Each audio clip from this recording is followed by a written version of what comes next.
Tenth class के point से अगर बात करें तो ये काफ़ी मुश्किल रहेगा क्वेश्चन आपके लिए। पॉज कर दो आप पहले स्क्रीन, फिर अटेम्प्ट कर लो।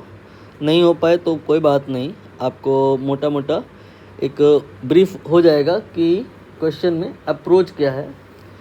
एक्चुअली मैंने थ्योरी की क्लासेस में भी आपको एक्सप्लेन किया था कुछ ऐसा कि जो चार्ज होता है क्यू, वो कई प्रकार से डिस्ट्रीब्यूट होता है। हो सकता है एक आपके पास में रॉड हो और उस रॉड में चार्ज को आपने ऐसे प्लस प्लस डिस्ट्रीब्यूट किया हो, ये लीनियर चार्ज डिस्ट्रीब्यूशन है।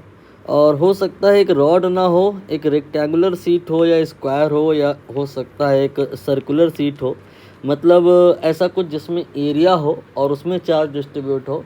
तो ये आपका लीनियर चार्ज डिस्ट्रीब्यूशन नहीं है, ये सरफेस चार्ज डिस्ट्रीब्यूशन है। तीसरा हो सकता है कि ऐसा हो कि एक आपके पास स्फीयर हो, मान लेते हैं ये एक इंसुलेटिंग मटेरियल है, रबर है, और इस रबर के अंदर अंदर हर जगह जहाँ छोटे छोटे मैं पॉइंट बना रहा हूँ सब जगह चार्ज है। तो ये वॉल्यूमेट्रिक चार्ज डिस्ट्रीब्यूशन है। तो तीन प्रकार का डिस्ट्रीब्यूशन होता है, ये लीनियर है, ये सरफेस है और ये वॉल्यूमेट्रिक है। ये जो क्वेश्चन है ये स्फेरिकल डिस्ट्रीब्यूशन से लिया गया है।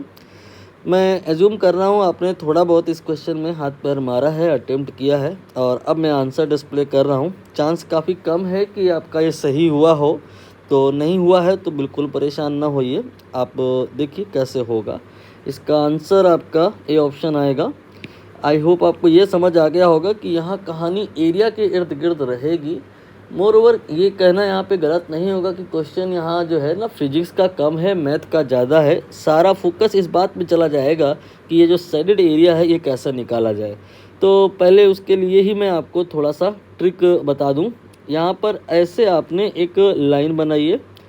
ये जो लाइन मैंने बनाई है आप देख रहे होगे कि आपके फिगर को दो इक्वल हाफ में डिवाइड कर रही है, जो कि पूरी तरह सिमेट्रिक है। Left and right they are identical.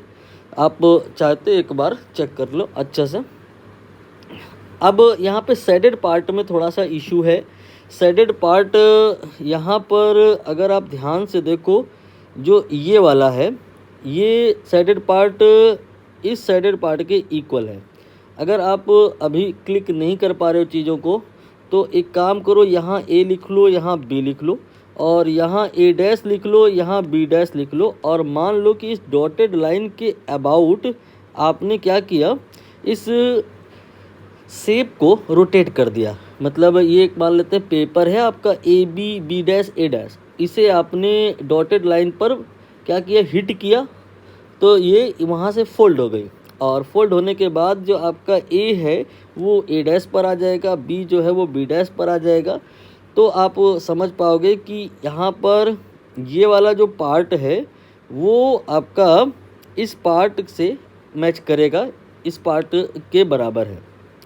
तो यहाँ पर आई एग्री कि साइडेड पार्ट यहाँ है, लेकिन कहानी को आसान बनाने के लिए इसके इक्वल साइडेड पार्ट जहाँ दिख रहा था, मैंने बताया था, वहाँ पे साइड कर लो। धीरे धीरे आपको चीज़ें फिगर आसान होती हुई दिखाई देगी।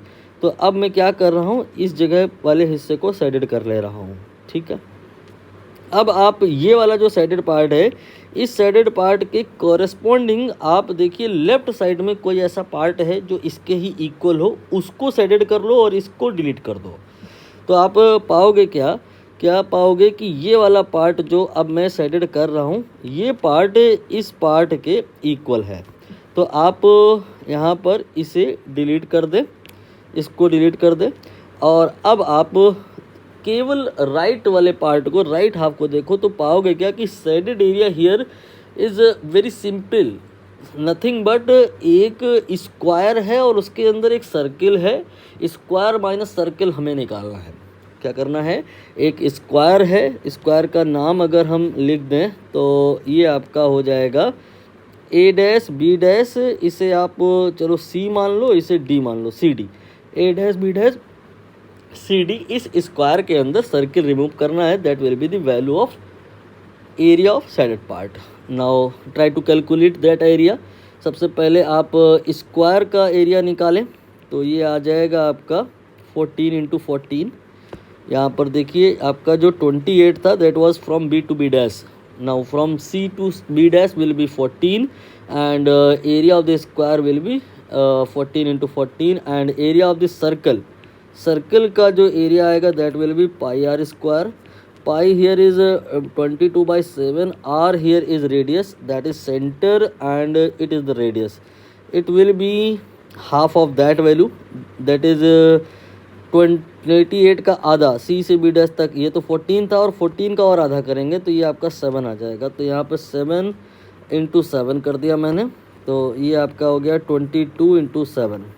अब आप स्क्वायर माइनस सर्किल करेंगे तो 14 इंटू 14 देन माइनस 22 इंटू 7 आएगा. इसमें थोड़ी बहुत चीज़ें कॉमन आ जाएंगी, जैसे कि मुझे लग रहा 14 कॉमन आ जाएगा. 14 कॉमन ले लिया तो 14 रह गया, और यहाँ से 7 और यहाँ से 2 मिला के 14 कॉमन हो गया है तो 11 बचेगा. तो ये 14 into 3 will be the value of the area of the shaded part. Now shaded part area हम लोगों ने निकाल लिया है. ये पूरी कहानी अब आप क्या कर सकते हैं, डिलीट कर सकते हैं, ओरिजिनल शेडेड एरिया दिखाई दे जाए आपको ताकि. ठीक, अब इस शेडेड एरिया की वैल्यू हमें नोन है, इस पर कितना चार्ज है ये बताना है. ये जो आपका प्रश्न में चार्ज है ना 420, ये तो इस पूरे में है, यहाँ यहाँ यहाँ यहाँ यहाँ हर जगह पूरे में. तो पहले तो ये देख लो ये पूरा एरिया कितना है. ये पूरा एरिया कितना होगा, इसके लिए आपको रेक्टेंगल की बात करनी पड़ेगी. रेक्टेंगल यानी L इंटू बी, 28 इंटू 14. तो इतना सेंटीमीटर स्क्वायर का एरिया अगर हम ले रहे हैं तो इसमें 420 माइक्रो कूलम का चार्ज है. तो 1 सेंटीमीटर स्क्वायर पे कितना होगा, आई होप समझ गए होगे. 420 divide by 28 into 14. Unit area पे चार्ज नहीं निकालना है, समटाइम ये भी पूछा जाता है, और उससे यहाँ पर सिग्मा से रिप्रेजेंट किया जाएगा. Sigma is charge density. Density भी एक्चुअली 3 प्रकार की होती है ना, अभी मैंने बताया आपको कि चार्ज 3 प्रकार से डिस्ट्रीब्यूट हो सकता है. लेंथ के अलॉन्ग हो सकता है, एरिया के अलॉन्ग हो सकता है, वॉल्यूम के अलॉन्ग हो सकता है. लेंथ के अलॉन्ग हो जाएगा तो डेंसिटी आपकी जो होगी लीनियर डेंसिटी होगी, ये आप समझ गए होगे. एरिया वाली डेंसिटी है, ऐसी वॉल्यूम वाली डेंसिटी भी हो सकती है. यहाँ पर आपका जो चार्ज है डिवाइड हुआ है क्या, एरिया, तो एरिया वाली डेंसिटी. डिवाइड अगर लेंथ हो रहा होगा तो लेंथ वाली डेंसिटी. डिवाइड अगर वॉल्यूम हो रहा होगा तो वॉल्यूम वाली डेंसिटी. इधर आप ये जो निकाले हो ये है एरिया वाली density, surface charge density you can say. But हमें सरफेस चार्ज डेंसिटी नहीं निकालनी, हमें शेडेड पार्ट पे चार्ज कितना वो निकालना है. तो शेडेड पार्ट का एरिया पता होना चाहिए. शेडेड पार्ट का एरिया हम लोगों ने ये निकाला था. तो इतने एरिया पे कितना चार्ज आएगा, I mean 14 into 3 centimetre square का अगर हम एरिया कंसीडर करें, what will be the value of charge in that area. तो 28 into 14 and then multiplied by 14 into 3. Rest is a calculation. I think ये इसको कैंसिल करेगा. 14 का पाड़ा पढ़ लो, तो यहाँ पे 30 हो जाएगा और यहाँ पे 2 हो जाएगा, और ये 15 और गुणे 3 45 माइक्रो कूलम का, यानी पहला ऑप्शन आ जाएगा.